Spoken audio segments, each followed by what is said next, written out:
Gandang hapon po sa lahat. It's our third day sa Australia. It is 4:59 na in the afternoon. At pupunta po tayo ngayon sa maglakad-lakad lang po for just a walk papuntang Corayo Village Shopping Center. At bibili lang po tayo ng kunting ulam at saka maybe coffee at babalik na rin po. So, watch out for our next video. Kuya Leo po.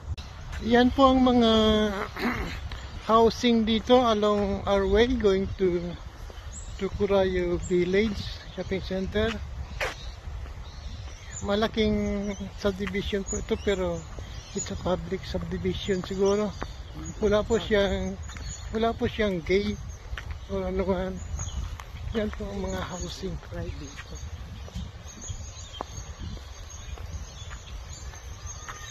Ito naman yung sa kanan natin. Mga old houses lang dito. Ang karamihan bungalow style. Maybe it's 3 bedrooms. Yan lang po, simple lang po ang buhay dito ng mga tao rito. Mostly white Australians. Yan po, may mga tanim po sa outside of the house. Okay po, yan lang po ang konting ma-share natin ngayon. Andito na po tayo sa Corayo Village Shopping Center. Yan po ang parking lot niya. Marami pa pong bakante. Unlike po sa atin sa SM, halos walang bakante. Dito po at this time 5 PM halos wala na pong tao na pumapasok. Only in Woolworths and in Coles, yung dalawang supermarket po. Pero yung ibang store po ay sarado na, 5 PM pa lang. So pupunta tayo ngayon sa 7-Eleven po. Diyan po nandun po 7-Eleven. So pupunta po tayo ron. Okay, walk lang po para bumili ng Mikey. Ang purpose natin po ngayon sa 7-Eleven ay ipa-check ang Mikey po natin, yung passport po natin sa mga public transportation, kung active pa ba o hindi na. Kung active pa po ay maglo-load lang po tayo ng $10 each para pag sumakay po tayo sa bus ay may ipapakita tayo, ipambayad po tayo. Tinatakbo mo.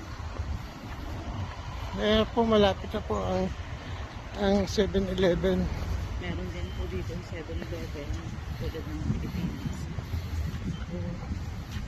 7-Eleven po rito nag-ooperate din siya ng gas station. Yan po, may gas station po siya. Kaya gas refilling. Okay po ang 7-Eleven dito at inom po tayo ngayon ng brewed coffee kung mayroon po. Nandito po tayo noong 2022 o ilan ba tayo? Basta November, December. February na tayo nakabalik. February na po kami nakabalik ng Pinas noon. So ngayon lang uli kami makabalik. We miss the 7-Eleven here, the brewed coffee. Kasi mura lang, $1 lang po.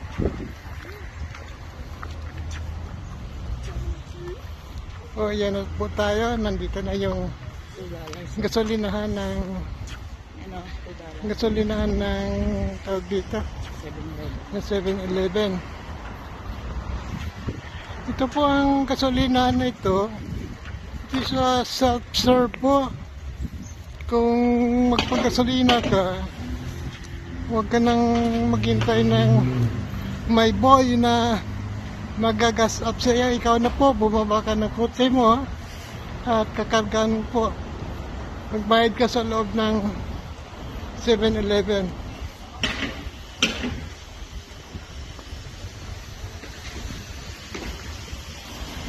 Okay po, nandito na tayo. Nasa loob po tayo ngayon ng Curayo Shopping Center. Yan po ang BWS. Yan po ang tindahan ng mga beer, wine, and spirit. Kaya po BWS. Mura lang po dyan ang wine. Yan po ang Woolworths. Nandun po ngayon si Ma sa loob. Bumibili po siya ng panghalo po sa pansit.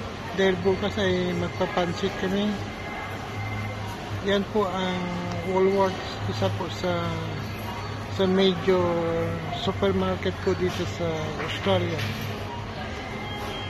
Yan po. Papasok na rin po tayo para sunduin natin si Ma. Yan po si Ma. Namimili po siya ng karne para po panghalo sa pansit po natin. Yan po, wala po siyang mapipili dahil sa dami po ng brand, dami po ng karne. At saka po yung talagang pinakamura siguro ang kon namin. Yung hinahanap kasi limitado lang po ang budget namin. Yan po. Ikutin natin sa nakakuha na si Ma. Ayan po siya. Kumuha uli. Binalik ba o kinuha na? I think